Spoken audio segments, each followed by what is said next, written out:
Class 3 on section 6.1. In this class, we're going to introduce antiderivatives, and we're going to revisit from last class how to create values of a function using the fundamental theorem of calculus.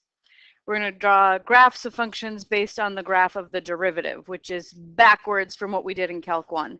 In Calc 1, I gave you a graph of f and we drew its derivative, and we did that a lot. Today, we're going to go backwards. Okay, so we want to find an antiderivative of 2x plus 3. That is, find some function whose derivative is 2x plus 3. All right, so what function would have as its derivative 2x? X squared, yeah, x squared.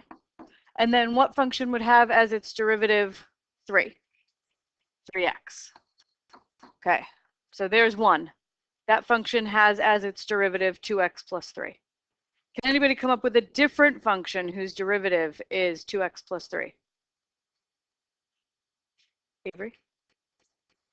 What I have here, plus any constant. So x squared plus 3x plus 7, right? Because the derivative of any constant is 0. So the general antiderivative, so this word general, means put the plus c on the end. So the general antiderivative of 2x plus 3 is an entire family of functions, x squared plus 3x plus c, where c is an arbitrary constant. Okay, so just reviewing the relationships between a function and its first and second derivatives. If the derivative f prime is positive, that means that f is increasing, and vice versa, right? If f is increasing, that means the derivative is positive.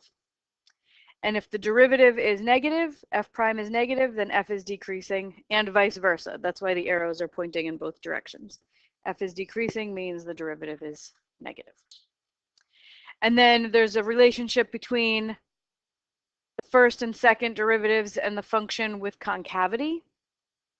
So when f is concave up, that means that the second derivative is positive, which means that the first derivative is increasing. So if the first derivative is increasing, f is concave up. And if the first derivative is decreasing, f is concave down. So these, it takes up very little room on paper to write this down, but there's like a lot going on in those four statements, in those four relationships. So sometimes it's helpful to just have this right in front of you until it like is seared on your brain. And then you will never forget it. So those four statements should help you with your answers in project 1. All right, so if we want to work backwards from f prime to f, we're going to apply what we already know, these four statements, but in a different way. So if I want to sketch a function given a graph of its derivative. Okay, so I want to look for places where f prime is 0. So I'm going to start by identifying places where f prime is 0.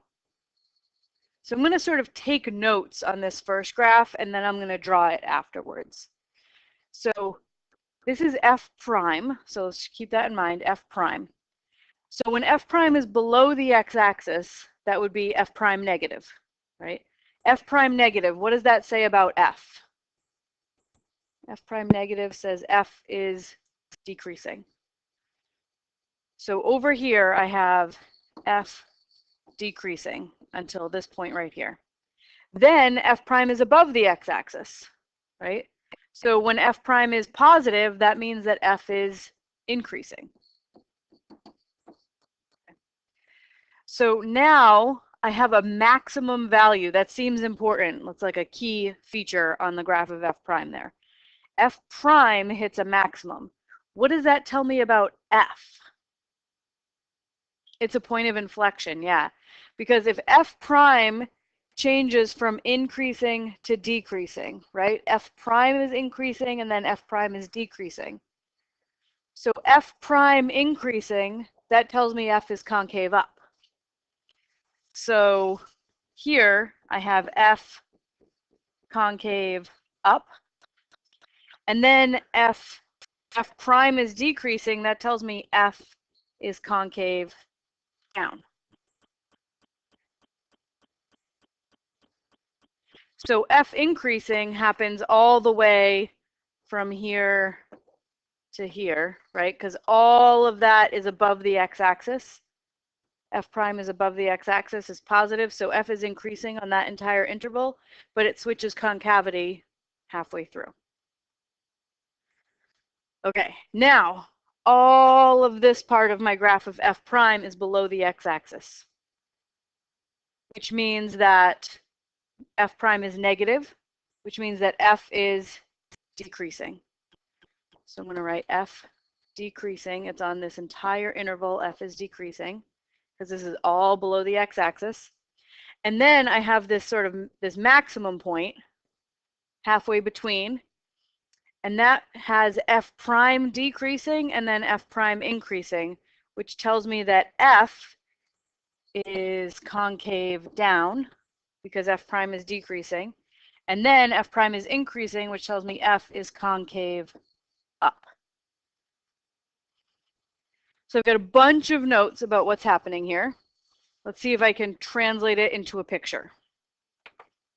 So I'm just going to start at 0 here. Okay, so from 0 to, that looks like about pi, from 0 to 3-ish, f is increasing, first concave down and then first concave up, then concave down, but all increasing.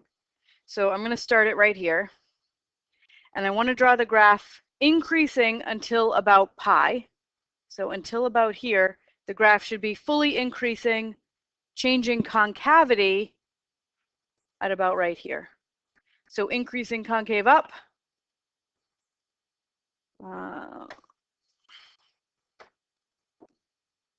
increasing concave up, and then continue increasing, but concave down.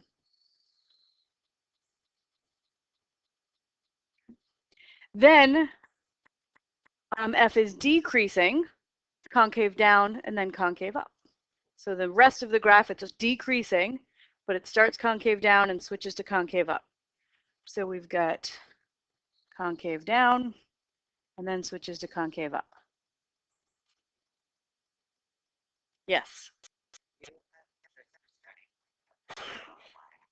Yes, I can chart. I chose any starting point I want because an antiderivative always has a plus c on the end, and that plus c is just going to shift your antiderivative up and down. So I picked a random spot there.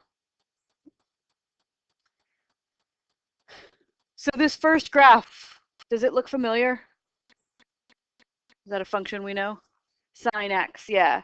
What function has as its derivative the sine of x? Close. Negative cosine. Does this look like the negative cosine? Yeah, it's the cosine but flipped over the x-axis.